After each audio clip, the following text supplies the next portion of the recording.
سبحان اللہ وبحمدہ سبحان اللہ العظیم۔ بسم اللہ الرحمن الرحیم۔ قال رسول اللہ صلی اللہ علیہ وسلم السعی علی الارمل والمسکین کالمجاہد فی سبیل اللہ والقائم اللیل الصائم النہار۔ اللہ کے نبی صلی اللہ علیہ وسلم نے فرمایا بیوہ اور غریب مسکین کے لیے دوڑ دھوپ کرنے والا اللہ کی راہ میں جہاد کرنے والے کی مانند ہے، یا ایسے عبادت گزار کی مانند ہے جو رات بھر عبادت میں مشغول رہتا ہے اور دن بھر روزہ رکھتا ہے۔ امام بخاری نے اس حدیث کو روایت کیا ہے۔ محترم سامعین کرام، بیوہ عورتوں کی سرپرستی بہت بڑے اجر و ثواب کا باعث ہے، اور آپ دیکھیے اسوہ رسول اس معاملے میں ہماری کیا رہنمائی کرتا ہے۔ اللہ کے نبی صلی اللہ علیہ وسلم عرب کے معاشرے میں آپ کو پتہ ہے کہ حسب و نسب کے لحاظ سے، خاندانی وجاہت کے لحاظ سے، اور اپنے حسن و جمال کے لحاظ سے، ہر لحاظ سے رسول اللہ صلی اللہ علیہ وسلم کی ایک منفرد حیثیت اپنے معاشرے کے اندر تھی۔ لیکن اللہ کے نبی صلی اللہ علیہ وسلم نے پہلا نکاح جو کیا ایک ایسی خاتون سے کیا جس کے اس سے پہلے 2 نکاح ہو چکے تھے،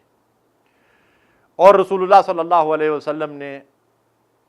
ہمیں عملاً گویا کہ اس بات کی رہنمائی دے دی اپنے اسوہ مبارک کی روشنی میں کہ ہمیں بیوہ عورتوں کی سرپرستی جو ہے وہ اختیار کرنی چاہیے۔ اسلام سے قبل بیوہ عورتوں سے سخت نفرت کی جاتی تھی، اور بعض مذاہب میں تو ان کو سخت منحوس سمجھا جاتا تھا۔ یہودی مذہب میں بیوہ عورت اپنے مرنے والے شوہر کے بھائی کی ملکیت ہو جاتی تھی، اور وہ اس کے اوپر ظلم و ستم ڈھاتا تھا۔ ہندو عورت یا تو ستی کی رسم میں شوہر کے ساتھ خود جل کر مر جاتی تھی، یا یہ ہے کہ ساری زندگی سوگ کی حالت میں جو ہے وہ رہ کر گزارتی تھی۔ عربوں کے ہاں بیوہ جو ہے وہ شوہر کے وارثوں کی ملکیت ہو جاتی تھی، اور جیسے چاہتے تھے اس کو ظلم کی چکی جو ہے اس کے اندر پیستے رہتے تھے۔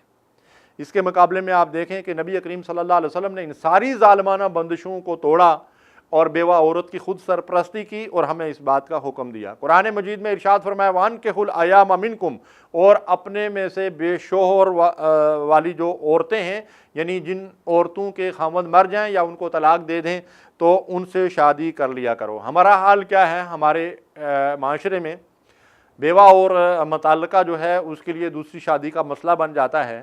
اور بعض خواتین ایک آدھ بچے کو لے کر ساری زندگی جو ہے وہ جوانی اور بڑھاپا اور ساری زندگی جو ہے وہ اس حالت میں گزارتی ہیں کہ کوئی وہ جو ہے وہ دوسرا نکاح جو ہے وہ ان کے ساتھ نہیں کرتا۔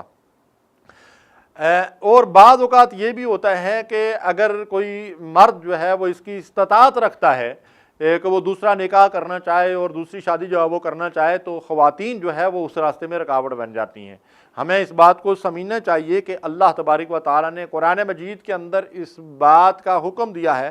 فَانكِحُوا مَا طَابَ لَكُم مِّنَ النِّسَاءِ مَثْنَىٰ وَثُلَاثَ وَرُبَاعَ فَإِنْ خِفْتُمْ أَلَّا تَعْدِلُوا فَوَاحِدَةً،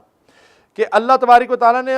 مرد حضرات کو اس بات کی اجازت دی ہے کہ تم نکاح کرو 2 3 اور 4، یعنی بیک وقت تم 2 3 اور 4 بیویوں کو اپنے نکاح میں رکھ سکتے ہو۔ یہ اللہ تعالیٰ نے حدود مقرر کر دی ہیں، لیکن فَإِنْ خِفْتُمْ أَلَّا تَعْدِلُوا فَوَاحِدَةً، یہ شرط اللہ تعالیٰ نے رکھ دی ہے کہ ان کے درمیان جو ہے وہ عدل جو ہے اس کو جو ہے لازماً قائم کرنا ہے، عدل کی شرط کے ساتھ۔ اگر کوئی آدمی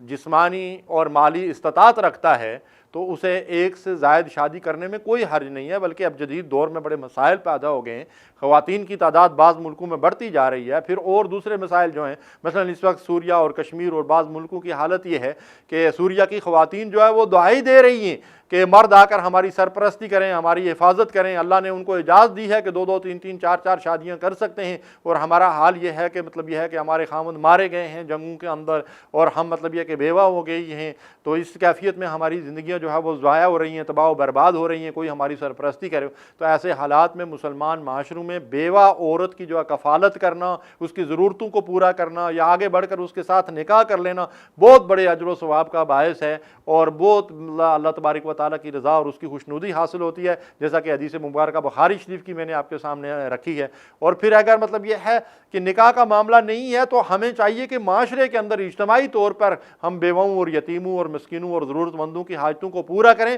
کہ یہ بہت بڑے اجر و ثواب کا باعث ہے، کہ نبی صلی اللہ علیہ وسلم نے فرمایا دن بھر روزہ رکھنے والے اور رات بھر عبادت کرنے والے کی طرح اجر و ثواب ہے اس شخص کا جو کسی بیوہ اور یتیم کی یا کسی مسکین اور ضرورت مند کی جو ہے وہ دیکھ بھال کرتا ہے اور اس کی ضرورتوں کو پورا کرتا ہے۔ اللہ تعالی ہمیں خدمت خلق کے کام میں بڑھ چڑھ کر حصہ لینے کی توفیق عطا فرمائے۔ اللہم صلی علی سیدنا محمد وعلی آلہ وصحبہ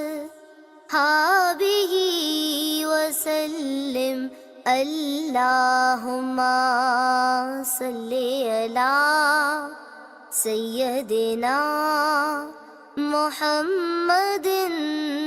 وعلی آلہ وصحبہ وسلم۔